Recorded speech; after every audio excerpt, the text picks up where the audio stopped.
Salut tout le monde, j'espère que vous portez bien. Comme indiqué dans le titre de la vidéo, je vais vous faire un point sur le Covid-19 au Canada. Allez, let's go!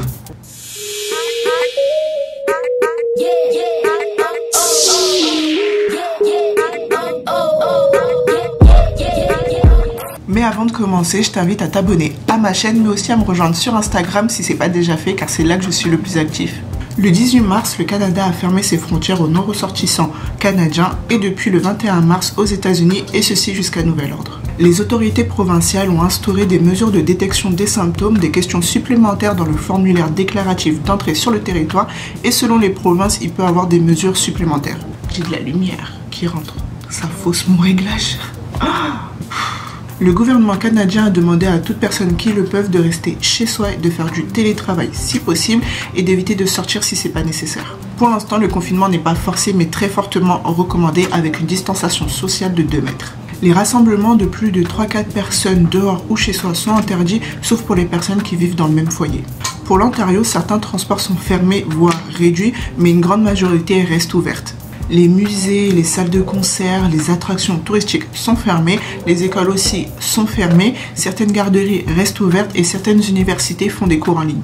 Certains services municipaux sont fermés ainsi que des commerces divers comme le cinéma, comme les salles de sport.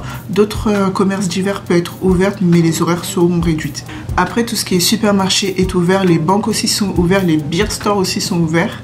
Les LCBO aussi sont ouverts, ce sont des magasins où on vend l'alcool car ici au Canada on ne vend pas l'alcool en supermarché mais dans des magasins spécialisés et les cannabis stores aussi sont ouverts.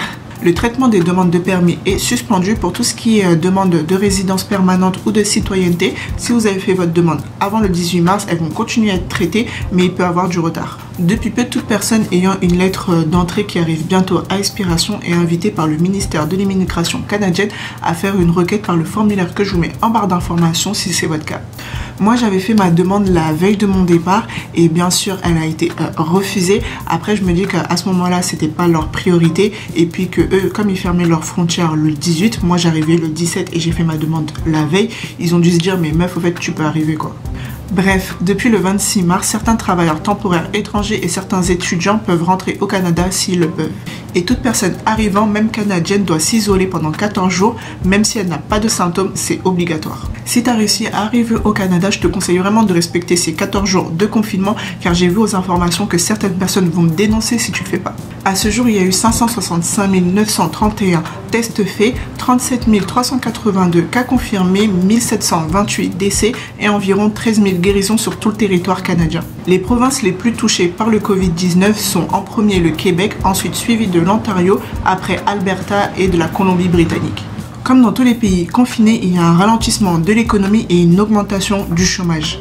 Des aides sont mises en place pour aider les Canadiens, les entreprises et les travailleurs temporaires. Il faut remplir juste certaines conditions. Prévoyez vraiment de ne pas voyager. Je vous dis ça alors que ça semble logique, mais j'ai reçu des messages de personnes sur Instagram qui m'ont dit qu'ils ont vu que je voyage souvent et qu'ils aimeraient savoir comment je fais car ils veulent voyager très bientôt. Mais bon, comment leur faire comprendre qu'on ne peut pas voyager, qu'on doit rester le plus possible chez soi afin de ralentir cette pandémie? Moi, la première, j'aimerais bouger, mais je peux pas, je reste dans ma colocation. Et voilà, j'espère que cette vidéo vous a plu, j'espère que j'ai pu un peu vous informer sur la situation du Covid-19 au Canada. Si c'est le cas, laisse-moi un énorme like juste en dessous. Si tu souhaites avoir plus de détails sur la situation du Covid-19 au Canada, je te mets des liens juste en barre d'infos. Je t'invite aussi à suivre les lives de Justin Trudeau qui est le Premier ministre au Canada, il en fait très régulièrement. Si tu souhaites que j'aborde un sujet en particulier, n'hésite pas à me le mettre en commentaire, mais n'oublie pas aussi de t'abonner à ma chaîne, ça me fait toujours autant plaisir de vous voir de plus en plus nombreux, mais aussi rejoins-moi sur Instagram car c'est là que je suis le plus actif.